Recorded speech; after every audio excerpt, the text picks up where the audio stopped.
And welcome back. This is your man Warrior. This is another patron roster review, and this is Nasty Nate from 10 Reign of Fate. That's right, he's a patron. He's been playing for a little over 2 years. He's a Dolphin, and so he does invest a little bit of money monthly into the game, and he really wants to know a couple of things. He wants to know a couple of different teams for ships, probably for like Territory Wars offense and Territory Wars defense, as well as some alternating ship ideas for probably Arena. And so I have two ship compositions, one specifically for defense, one specifically for offense, and then all these ships, all 14 of them, can be utilized in any combination to really give you wide variety of ship compositions. So we're going to talk about 14 ships that you really need to develop, and some of them, most of them you've already developed, but we're going to go into it. Now, the first Territory War team for ships I'm going to suggest is the Chimera, which is what you're using in Arena, and the Houndstooth and the XB. Now, your XB is not in your fleet arena right now, and the reason is it's not developed all the way. I would also suggest the Ghost in that front three lineup, and then the backup Phantom, 2, TIE Advanced, Sunfac, and Cassian. So we're going to talk about all these ships in just a second. For the defense, I would switch to the Executrix, and then a lineup of First Order. And then after the First Order in the backup, you'll have some tanks such as Slave One Biggs, Plo to regenerate the protection and whatnot, and Poe Dameron for some damage. So let's go into the inventory and look at the ships. So the first thing I want to look at is your Executrix and your Chimera. Both look pretty good as far as the 7 stars and the abilities, but you got to get Tarkin up so you can max out these abilities. If you want to have multiple team compositions, both for Arena and Territory Wars, you're going to have at least 2 capital ships ready to go, aside from Home One. Home One does work for now if your Executrix isn't quite ready to go. Now, as far as the offensive team, I said Houndstooth. You do want to obviously get Houndstooth up to 7 stars once it becomes farmable. And obviously, you're going to want to get Xanadu Blood up to 7 stars once it becomes farmable. The other thing is you're going to have to get your Cad Bane up to at least gear 11 for you to really make this ship viable. Now, your Ghost is looking okay, except for your crew power. Your crew powers are a little bit low, and the reason is you have them gear 8. You're unfortunately going to have to take all 3 of these guys to gear 11, and between all of them, they're major stun gun and Carbonti hogs. So this is a really painful maneuver, but the Ghost is a really, really good ship, and it's a great idea to have offense and defense ship options that are from light side and dark side. So for territory battles and territory wars, you'll have varying different compositions to utilize. Now, your Phantom 2 looks pretty good. Again, you've got the reinforcements maxed out, so that looks good. Your TIE Advanced looks pretty good, except you do not have your reinforcement done on your TIE Advanced. This would be the very next ship I would focus on reinforcements for. And as far as Sunfac, you've got him okay, except for you've got to gear him up. He's got to go a little bit higher than this, and then you want to max out his reinforcement as well. But Sunfac is a great reinforcement ship, great tank to bring in. And then also Cassian. Now, Cassian's reinforcement needs maxed as well. You don't have this leveled up, and the characters need to go to 7 star. Now, I know you're a Dolphin, but this is a lot just for ships alone. We've already discussed a number of characters that you're going to have to level up to make these ships viable. And if you decide not to use the ship, then don't worry about the crew. Otherwise, you definitely need to worry about the crew to at least gear 11.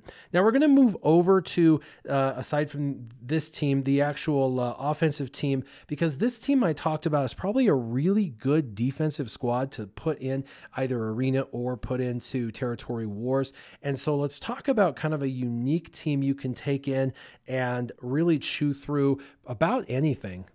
Boom, that's right. TIE Silencer, Kylo Ren's command shuttle, and actually Special Forces TIE Fighter over here, the guy you're ignoring because nobody talks about him. I'm going to put in a little secret for you. He can pass a turn, and so can the command shuttle. So what happens is when you fight, the TIE Silencer is one of the fastest ships in the game, and so obviously you got to max out your Kylo Ren Unmasked, take him up to gear 11 minimum, but TIE Silencer's in the front with the command shuttle and the fighter, the Special Forces fighter And what happens is the TIE Silencer goes, uses a basic. Then the Special Forces goes, does an AoE, and calls TIE Silencer in for a basic. And then the Command Shuttle passes his turn over to TIE Silencer, who does a basic. Now, it doesn't seem like a lot, but before the other team even gets a chance to go, the TIE Silencer has done 3 basics with a possibility of 3 stuns. This is a lot of control right off the bat. And what's even cooler is the TIE Silencer will have done 3 basics, ramping his offense up drastically. Then on his next turn, provided he's not dead, he can do his special, which is going to take out any ship in the game, including the Houndstooth. No joke. Now, to get that kind of damage, you do have to get this guy leveled up. Gear 8 is not going to be enough. And by the way, this is an amazing character, you know, a top 20 character in the entire game. So you definitely want to continue developing your Kylo Ren Unmasked. He's worth his Zeta, and that will help the ship as well. And you definitely want to finish putting all of the Omegas on this character. That's going to help with his ship, but the ship is for an offensive territory war team is absolutely amazing. And I know people that use this setup in arena to just chew through anything they want. Now, this setup isn't the best defensive, which is why I'm suggesting it for offense. And then for the back 3, when you've got these ships, they're all kind of, other than the Command Shuttle, the Special Forces and TIE Silencer are kind of squishy. So you actually want to bring in a couple of tanks such as Slave 1, which you already have really well. That would be an excellent ship as a reinforcement to kind of protect the First Order. The next would actually be Biggs, and of course you got this guy looking really great, but again, you're going to need to max out his reinforcements, because if you're going to use him as a reinforcement, you got to max his reinforcement out. Plo Koon's ship, although I'm suggesting it, you don't have it developed, nor do you have the guy developed, and this is one of those guys that really the only time I've ever used him in the game was when I was going against in Territory Wars. It was a Sith team, but with Darth Maul lead. And with a Darth Maul lead, I was able to put this guy in as a leader because he allows a 55% chance when max to remove stealth. And this is every ally. He doesn't even have to run with other Jedi. So all you have to do is put him in as the leader, and everyone on your team will dispel the stealth at the start of their turn at a 55% chance. And so it allows you to kind of hit who you want to hit. So I love Overwatch, but you got to max the character out for that utility, and his ship, really, you got to max him out. But aside from that specialty territory war team and this ship, really Plo Koon is about worthless in the game, but his ship is absolutely amazing as a reinforcement. And Poe Dameron's X-Wing is amazing as a reinforcement. You'll want to max out the reinforcement, so you're going to need to prioritize these characters that you need to reinforce. And then also, you're going to want to finish getting perfect shot maxed out, as well as his other abilities like cover all the angles and bolt from the blue. These are definitely abilities I would have, but you definitely want to get his reinforcements up max first, so that way he can come in and make more of a dramatic entrance than what he would be doing right now. Now, that is for ships. There's 14 ships we've discussed. That's a lot of ships and a lot of crew member that you're going to have to work on. You also wanted to talk about Territory Wars counters. And this is a really hard topic because every guild faces different level-sized guilds, and what an 80 million guild faces versus 100 million guild is different, versus 120 versus 160 versus 230 where I'm at. And so my perspective is coming obviously from the highest of the highest end, so I can only go off of what counters I feel like are most effective. They won't necessarily be characters and counters that you have access to. So hopefully I speak with some counters that will make sense for you. So if you're going against the Sith, and we're talking about either an Emperor Palpatine led team or even a Traya team, a really high power Commander Luke Skywalker team works amazing. Commander Luke Skywalker, Han Solo, Chewbacca, and then Chirrut and Baze. Chirrut and Baze bring the durability for the offense, and then Commander Luke, Han Solo, and Chewbacca bring the offense to just decimate these teams. Now, this is a Rebels team that you could use on defense as well. So you're gonna hear a lot of teams that work on both offense and defense, and you're gonna have to decide which teams are we using. Now, with Sith, you obviously know also about the Thrawn Magma combination. And basically the way that works is you have Grand Admiral Thrawn as a leader with like Shore Trooper and Magma Trooper. And what you're trying to do is you're trying to remove turn meter and hit Scion with Magma Trooper. And then he keeps throwing his AoE after his basic. He throws the AoE bomb and it reduces turn meter. Just slowly chews away the team. The problem is there's a lot of new team comps, such as people putting in like a countering Dooku or something like that in there. So it makes it a little bit more difficult to get through with this particular counter, which is why I actually suggest Rebels as a team to go against the Traya teams. Now, as far as Jedi, this is a great defensive team as far as Jedi Knight Revan, Grandmaster Yoda. And what you can do is you can actually build two teams with whereas you have Basileus Shan as a lead for an offensive team and Revan for a defensive team. The Basileus Shan lead really works well against the Night Sisters because of all the bonus protection, tenacity up, things as such. And Revan also brings tenacity up as well, but he works so much better as a defensive team. But if you get enough of the Jedi, you are able to actually divide them and conquer by having two separate teams. If you're going against Jedis, though, and you really want to chew through them, the Rebels team I just talked about works well, as does Jedi Training Rey. That's right, an exposed team. Now, if you're going to run Jedi Training Rey and try and chew up a Jedi team, my suggestion would be use Jedi Training Rey, R2-D2, BB-8, and then you need some speed. So Resistance Trooper and Holdo. Holdo's there for the days, or go Resistance Trooper and Rey Scavenger because of the damage that she provides. You could also do like Resistance Trooper and another droid and have some droid synergy under Jedi Training Rey. That's super good, like Chopper or T3. So there's that option as well. Now, bounty hunters are the same way. You can actually build two teams, an offense team and a defense team. But for what you have, I'd probably just do defense with Bossk, Boba Fett, and then Dengar. Those three are kind of necessary. And then a really fast Zam Wesell, or you could put in characters such as Cad Bane or Greedo. I've also seen a lot of people doing crazy things like putting in Bossk, Boba Fett, Dengar, Greedo, and then protecting them with either Baze or Shore Trooper. Sounds weird, but the auto taunt really gives Bossk enough time to go crazy. And once he starts taunting, it's really hard to kill him. And when he's taunting, you can get your payout. And once you get your payout, characters such as Greedo and Boba Fett just start doing massive damage. So a auto taunt sometimes gives Bossk enough opportunity on defense to be able to get his payout. You can also use these on offense, but if you're going against a Bossk style team, there's a couple of ways of beating it. One is an Empire team such as Emperor Palpatine. And if you're going to go Emperor Palpatine against a bounty hunter team, you want to use characters that do a lot of debuffs. So Emperor Palpatine lead, and then you'd use characters such as Darth Vader, TIE Fighter Pilot, Grand Moff Tarkin, and then you would probably protect them with either Royal Guard or Shore Trooper,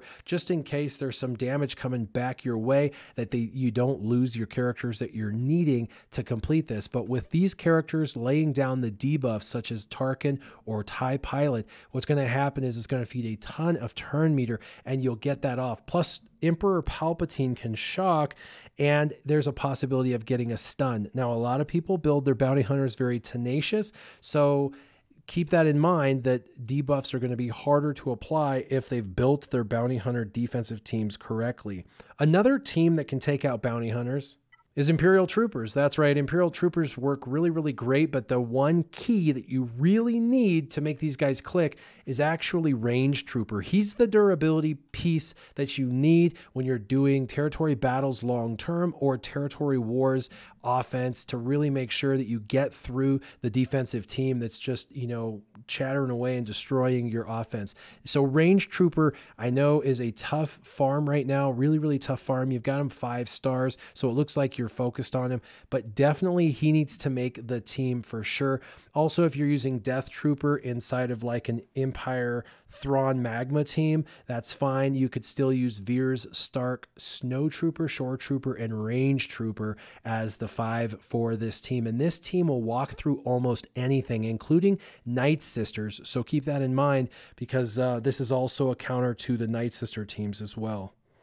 Now, we talked about Rebels being a defensive squad as well, and Night Sisters are a natural counter, but the key with Night Sisters, if you're using them on offense, is to not do AoEs, so that way you do not get everybody attacking back, because that's what the Rebel squads are about, is that countering and high damage. So what you're going to want to do is focus fire to one character at a time, slowly chewing away. And I do recommend, if you're going to run offense, that you run a Mother Talzin lead, and I know you don't have her leadership, and it seems crazy to have both Night Sisters leads zated, but it does give you a lot of viability. Night Sisters on defense, you're going to use Asajj as a lead, but if you're going to use them on offense, you want a Mother Talzin lead so you can bring them back so you can get your 20 points. And then remember, all the AoEs your team does, don't use them, go basics only. Now, First Order works really, really good on defense. You definitely want to have Kylo Ren Unmasked as the lead. First Order Executioner, the First Order Stormtrooper, Kylo Ren, and First Order Officer. That's about the most normal of First Order teams. But to beat First Order teams, you're really going to have to bring in one of two kind of go-to staples that a lot of people have, and that is Ewoks and Resistance. Now, we've shown you Resistance. You've looked at that earlier. That would consist of like a Poe Dameron, really fast Poe with, you know, Finn and other resistance, because you would get that exposed train going. And as long as you have a really fast team, you'll be able to do turn meter manipulation and control. Now, the way Ewoks work is very similar, and the characters you're going to want is a Chief Chirpa Zeta lead, Wicket, Elder, Logray, and Poplu. Now, Poplu is the key. He's got to be extremely fast. You want to put at least 100 plus speed on him, a minimum of 100 plus speed, and you really want to gear him up. If there's anybody on this team that needs to be gear 12, it's Poplu. That way you can put the gear 12 plus pieces for the extra speed, and Poplu is the key. Once he's fast, he starts the turn meter train in this team that really makes it easy to take down a First Order team. You've got Elder in there to bring people back to life. You've got Logray in there, who's got an amazing support kit, and Wicket is in there for damage. And Wicket can also stealth one of your characters that you're afraid of losing. For example, Elder. You don't want Elder to die, so you use Wicket's call to assist. He throws a really powerful hit. Elder calls to assist, and then they both go stealth, so neither one can be targeted. And if they kill someone like Logray, you can bring Logray back to life with Ewok Elder. So this team's amazing, but really you need to be about the same gear level as the Resistance or the First Order team that you're trying to take out. So if yours are only level 8, you can only be taking out a gear level, 8 or 9 First Order team. So keep that in mind. But mods are everything. Poplu is the one that needs to be fast on this team to really make it click, and you'd be surprised how amazing the Ewoks are. But get Wicket up as well, as he is your primary damage dealer on the team. The rest are really utility characters. They're there to do things for the team, but Wicket's the one that's going to tear down the opposing team. Now, if you're going against JTR, there are some teams you can go against, like we talked about, a Thrawn-led Empire team. Also, you've got a Wampa here, and you've got Rex. I see Rex right here, and he looks pretty good, and you've got Wampa right here. Keep in mind, Rex Wampa combo is amazing because Rex makes sure that you get more turns than the opponent. The more they hit you, the more they speed your team up with bonus turn meter. And Wampa has got daze and just massive damage. It works really good against Rebels, but I've seen a lot of people use the Rex Wampa combo against Jedi Training Rey.